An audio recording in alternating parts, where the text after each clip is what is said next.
If you have any questions. Sorry. It's okay. And then, like Jed mentioned, if you guys do have questions, happy to answer some of them here, or he's also going to be having some office hours next week. So I'll just share my screen with those questions. And I guess I'll ask, does everyone have a link to the dashboard, or does anyone need me to send that one more time?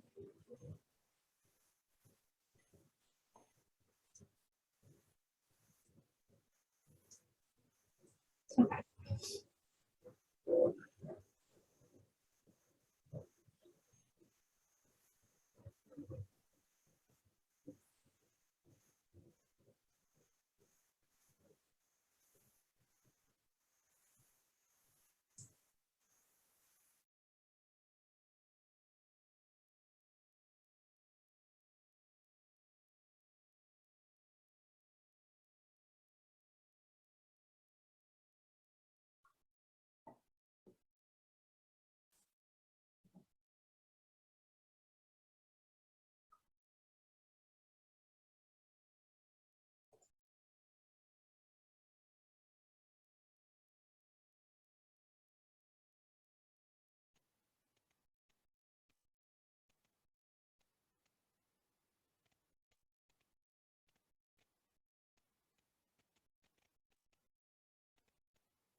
Okay, Rachel, I am clicking on the dashboard link in the deck that I have, and it's not producing anything.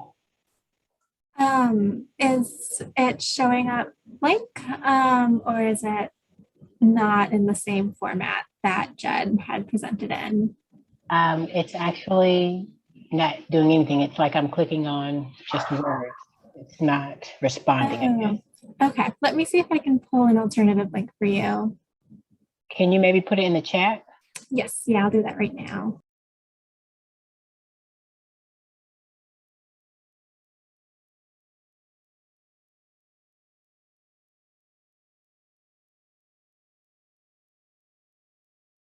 It looks like the chat might be disabled. Mine shows up. Let's see. It was if you scroll up in the chat, I think it was posted. I'll see if I can just do kind of a copy paste. See if that one works. Does that show up? Yes, thank you. Now let's see if maybe it's my computer then. Oh, here we go. Thank you. Yay.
Elisa, I'm looking at the utilization overview, which is, I'm sorry, just 1 second, which is what we should be using, right? Which, For which question are you? I'm still on 1. Oh, okay. I'm gonna let Rachel handle the technical stuff because this is their baby. So Rachel. Oh, okay, Rachel. Yeah, so for utilization, you would look to where the multicolored bar chart is. Right. So that's that orange and the blue, right? Yes, that's correct. So the forecast is which line, the orange or the blue? So it's actually both. So the blue is the neighborhood forecast and the orange is the focus option forecast. Okay. So for example, creative science or a dual language immersion program. And the two of them together make up the forecast for the entire school. Okay, thank you. Yeah, you're welcome. And Rachel, when do you want to reconvene for those last 3 questions? I don't know how much time we're allocating. We're going back to the main group at 7:25, so about 10 minutes left. Why don't we give folks 1 more minute and then we can go over the answers together. Yeah.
Will you bring me down the food, my food? What we doing with the parents? Yeah.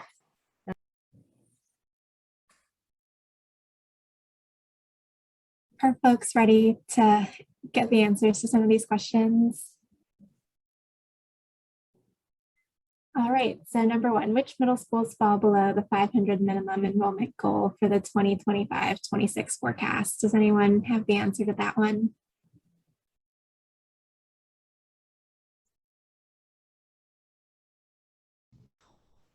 I'll go. I'll give it a shot. Lane, Harrison Park, and Sunnyside. Yeah, so I believe the correct answer to that one is going to just be Lane. Right now, it looks like Harrison Park and Sunnyside are both K-8s. So they actually, in their current configuration, are still above the 500 enrollment goal. Okay, number 2, which middle school's neighborhood program has the highest percentage of Black and Native students?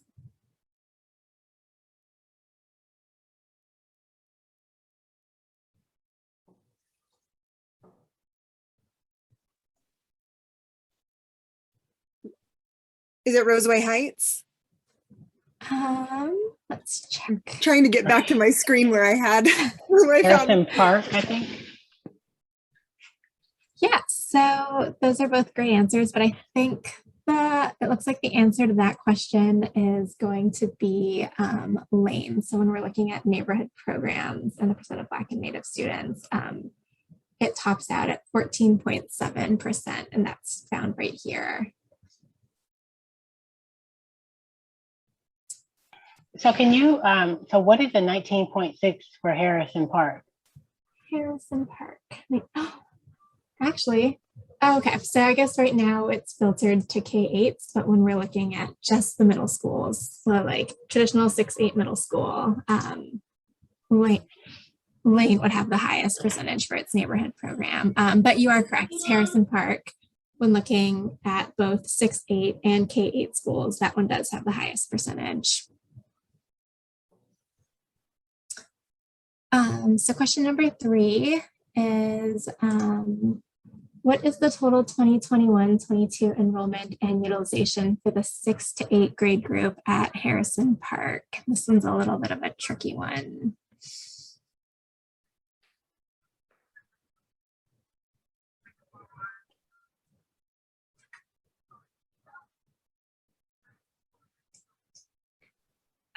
I can go through how to find that one. So we'll have to make sure that Harrison Park is selected because it's a K-8.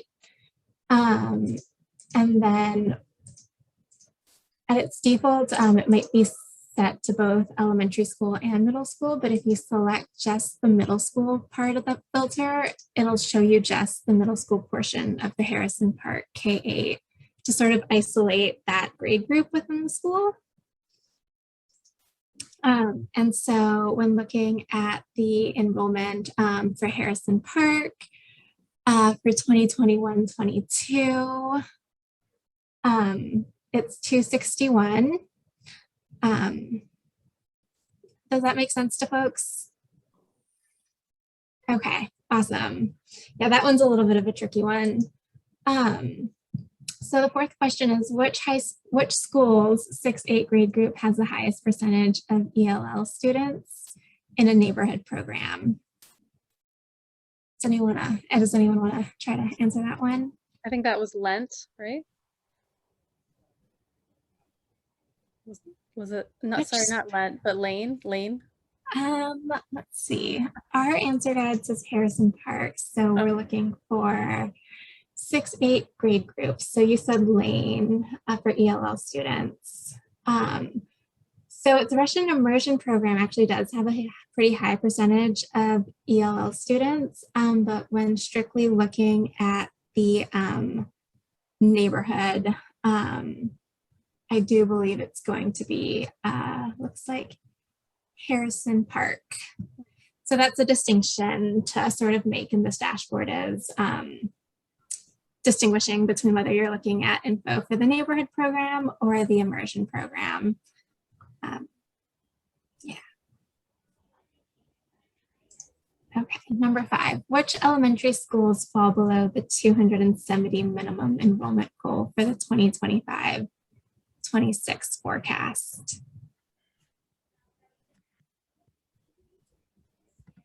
This one's also a little bit of a tricky one. I don't want to slow you all down, but this is not making the most sense to me on how to filter this. So I'm probably going to need to check in at a different time. Yeah, I can walk through this one. So we're going to go up to the filter where it says filter by grade serviced. And since we are interested in elementary schools, we're going to select K-5. And that'll update the dashboard to show just the elementary schools. And then we can come down here and we can look at the bar chart, which tells us the utilization for each elementary school. And right now the default is set to the 2025-26 forecast. But the question was asking about the 2020, oh, actually, the question was asking about 2025-26. So this is where you would go to figure that out. Is first you would filter to elementary schools, so K-5. And then you would come down here to the utilization overview portion of the dashboard to figure out which schools weren't meeting the 270 minimum enrollment. So you can see that any school that falls below this line down here at the bottom is below the enrollment that we are aiming for. Oh, And then is it go ahead. only if one of the colors or both of the colors have to be below that line? So both of the colors we would like to be above the line. Yeah, that's a great distinction. In an ideal world, I think we would have all neighborhood programs with an enrollment of at least 270 students. But I think with the way the forecasts are, that might not be feasible. Do you know how the 270 and 500 thresholds were reached? Yeah, that was determined by the district sort of, and I don't know who had discussions at the district, but those numbers were identified as enrollment thresholds to have a robust enough enrollment for robust